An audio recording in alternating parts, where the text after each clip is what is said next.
You walk past the same cafe every morning on your way to work. You've never connected to their Wi-Fi, and you've never even gone inside. But if researchers at Germany's Karlsruhe Institute of Technology are right, that cafe's router might already know who you are.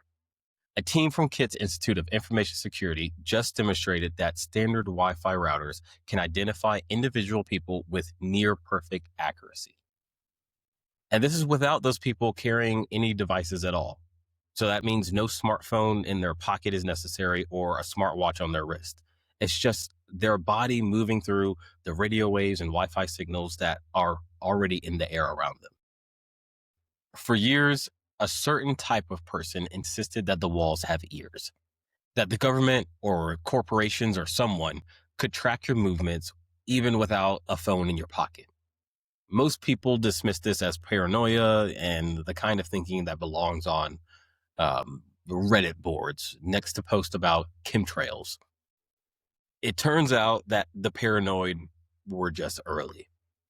The technique exploits something called beamforming feedback information, or BFI for short.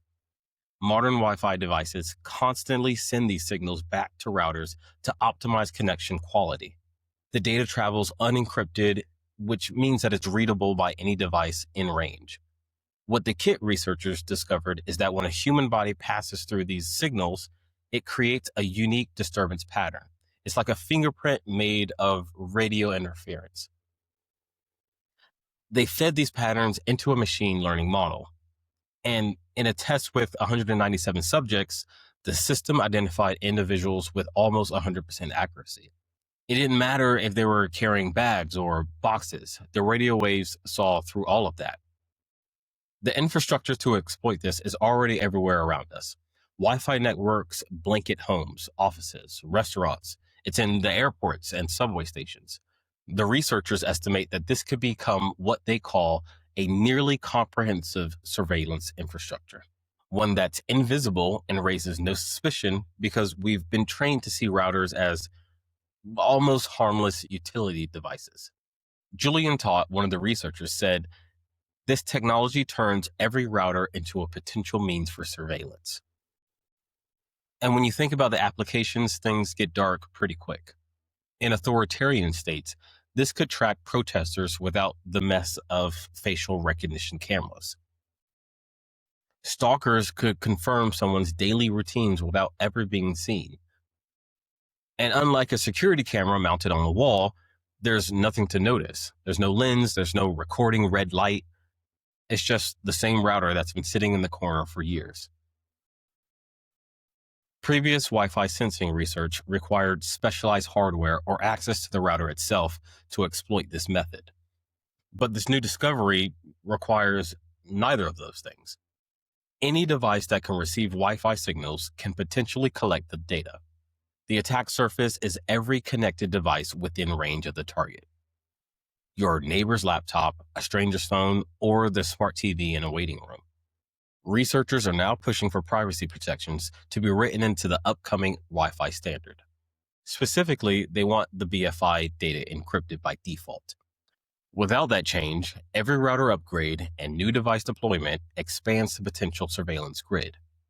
There's no consumer fix for this yet, and you can't opt out of walking through radio waves or Wi-Fi signals. Turning off your own device does nothing because the imaging is performed by other people's devices nearby. The only environments safe from this technique are the increasingly rare spaces with no Wi-Fi at all. So for now, this remains an academic proof of concept. The paper on this was just presented at the ACM conference on computer and communication security. But the researchers made the dataset available to other academics, which means the technique will be replicated, refined, and eventually simplified. And we all know the gap between security research and deployable surveillance tools tends to close faster than anyone expects. It all sounds sort of like what Batman builds in the Dark Knight movie. He built an entire surveillance system that turns every cell phone in Gotham into a sonar device, mapping the entire city in real time to locate the Joker. And Lucius Fox, the man who built it, he was so disturbed by what Batman created that he threatened to resign. He said, "This is too much power for one person to have." The movie treated it as a moral line that shouldn't be crossed. It was a technology that was so invasive that even the hero using it for good couldn't justify its existence. That was back in 2008, and it was science fiction. And it's not really the same thing. Batman was using sonar, and this new technique, they're using Wi-Fi signals, but it's real.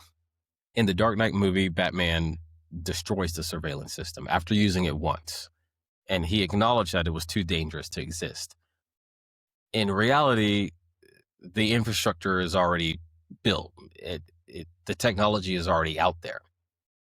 A group of people, governments, companies could already be using this, but until BFI data is encrypted, we just won't ever know.